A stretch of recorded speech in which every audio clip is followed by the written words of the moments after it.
उदयपुर में 70 वर्षीय सागरमल जैन हत्याकांड में पुलिस ने त्वरित कार्रवाई करते हुए बड़ी सफलता हासिल की है। वारदात के महज 6 घंटे के भीतर पुलिस ने 3 संदिग्ध आरोपियों को राजसमंद जिले से डिटेन कर लिया। बताया जा रहा है कि आरोपी कार से जयपुर की ओर फरार हो रहे थे, लेकिन पुलिस ने तकनीकी इनपुट और मुखबिर तंत्र की मदद से उन्हें राष्ट्रीय राजमार्ग पर घेर कर पकड़ लिया।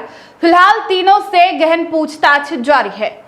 उदयपुर शहर में सनसनी फैलाने वाले 70 वर्षीय सागरमल जैन हत्याकांड में पुलिस ने तेज और प्रभावी कार्रवाई करते हुए महज 6 घंटे के भीतर तीनों संदिग्ध आरोपियों को डिटेन कर लिया। इस कार्रवाई का नेतृत्व आरपीएस अधिकारी छवि शर्मा और प्रतापनगर थानाधिकारी अजय सिंह राव के निर्देशन में किया गया। जानकारी के अनुसार वारदात को अंजाम देने के बाद आरोपी कार से जयपुर की ओर भाग रहे थे। घटना की सूचना मिलते ही पुलिस ने तत्काल कई टीमें गठित की और आरोपियों की तलाश शुरू कर दी।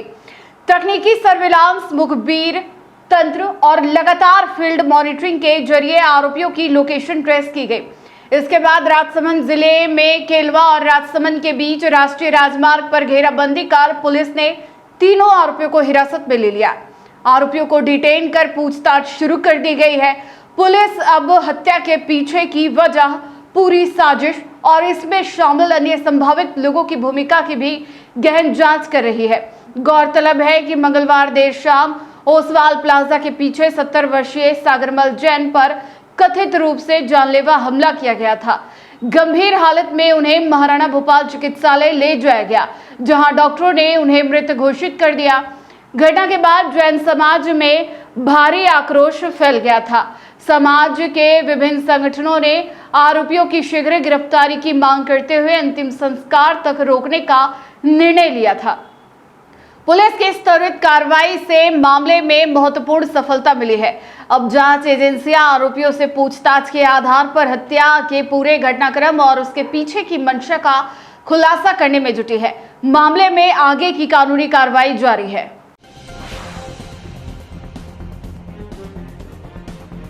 पूजा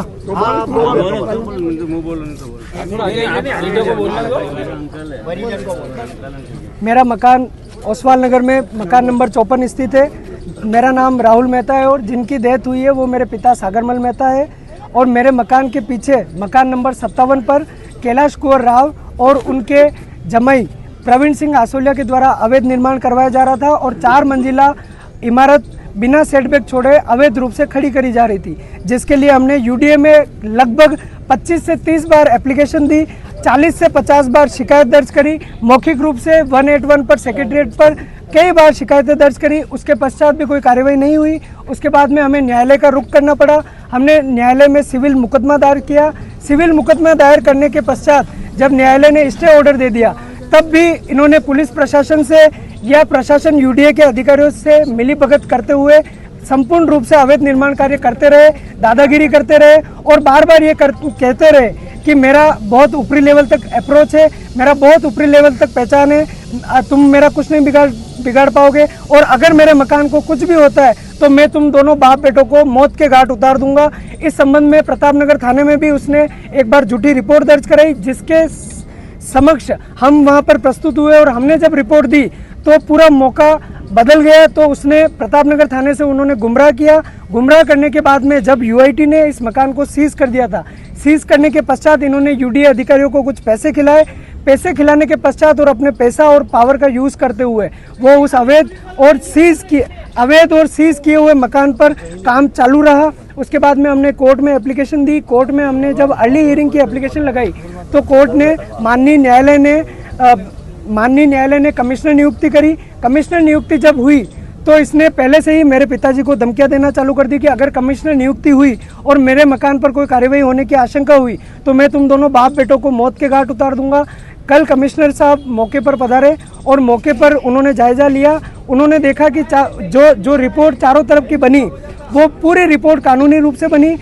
कानूनी रूप से जब रिपोर्ट बनते हुए देखा तो उसने उसके मकान में गाली गलौज करा और जब कमिश्नर साहब ने रिपोर्ट बनाई कि चारों तरफ कोई सेटबैक नहीं छोड़ा गया है, तीसरा और चौथा माला जो कि अवैध रूप से बनाया गया है और संपूर्ण रूप से अवैध काम चल रहा है, तो वो रिपोर्ट बनाकर जब निकले, मैं और मेरे पिता जब घर की तरफ जा रहे थे तो प्रवीण सिंह आसोलिया, उसके साथ में उसके सगे चाचा का लड़का अनुराग सिंह राव और एक काला शर्ट पहना हुआ व्यक्ति, उन तीनों ने मेरे पिता को बुलाकर उनसे गाली गलौज करने लगे। और मैं जब वहाँ पर बीच बचाव करने पहुँचा तो मेरे और मेरे पिताजी के साथ में जानलेवा हमला करते हुए मारपीट करी। मेरे पिता को उन्होंने सिर के ऊपर मारा, नाक के ऊपर इस तरीके से मारा कि अभी का अभी उनकी श्वसन नली फूट जाए और उनका दम टूट जाए। उसके बाद में उन्होंने मेरे पिता के छाती के ऊपर मुक्के, लाते और घुसे मारे और उनको नीचे गिरा दिया। और अचेत अवस्था में जब हुए उसके बाद में उन्होंने मेरे साथ मारपीटाई करी, जिसमें मेरा ये पैंट फट गया है। उसके बाद मैं घुटने पे लगी, मेरे अंगुलियों पे चोट आई, मेरे सिर पे और मेरे छाती पर भी उसने जानलेवा हमला करा।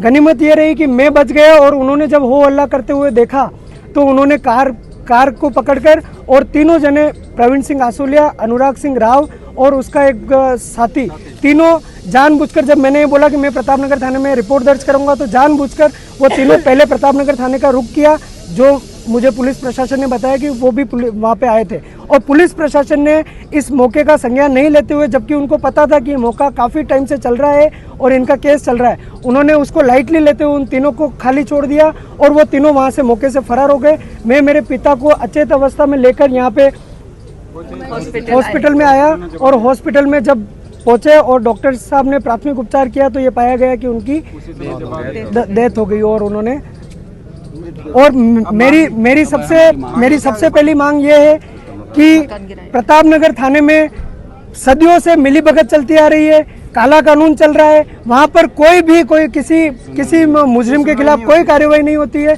संपूर्ण रूप से जातिवाद फैला हुआ है। ये जो अपराधी है प्रवीण सिंह राव है, इसके सारे मिलने वाले राव वहाँ भरे पड़े हैं, जो इनके प्रॉपर्टी पार्टनर है, काले धंधे के साथ में पार्टनर है। इसलिए मेरी ये मांग है कि एक तो प्रतापनगर थाने को इसकी तफ्तीश करने का मौका नहीं दिया जाए, डिप्टी मैडम इनकी तफ्तीश करे, उनकी देखरेख में हो, सेक्टर 6 थाना अधिकारी साथ में रहे। और मेरी प्रथम मांग ये है कि तीनों की गिरफ्तारी हो, इनको फांसी की सजा हो। उसके पश्चात इनका मकान जो कि संपूर्ण रूप से अवैध बना हुआ, 4 मंजिला जमींदोज किया जाए, संपूर्ण रूप से इनका मकान ध्वस्त आज की डेट में तोड़ा जाए, आज की डेट में बुलडोजर चलाया जाए, अन्यथा मैं यहाँ से मेरे पिता की डेथ बॉडी नहीं उठाऊंगा। मेरे पिता मेरा इकलौता सहारा थे, उनके अलावा कोई भी मेरा लालन पालन करने वाला नहीं है। तीसरी मांग ये है, मैं उनकी डॉटर हूँ, हमारी तीसरी मांग ये है कि मेरा पिता अकेला घर में कमाने वाला था, ये मेरा भाई राहुल मेहता उनके ऊपर टोटली डिपेंडेंट था, ये कुछ नहीं करता और टोटली उनके ऊपर डिपेंडेंट था। तो उसको मुआवजा उचित तौर पे मुआवजा दिया जाए और इसकी एबिलिटी पे फर्स्ट ग्रेड की इसको नौकरी दी जाए सरकारी। ये हमारी मुख्य मांगे हैं चारों। और मुआवजा 1 करोड़ से अधिक का 1 से 1.5 करोड़ के बीच का हमारे को मुआवजा दिया जाए।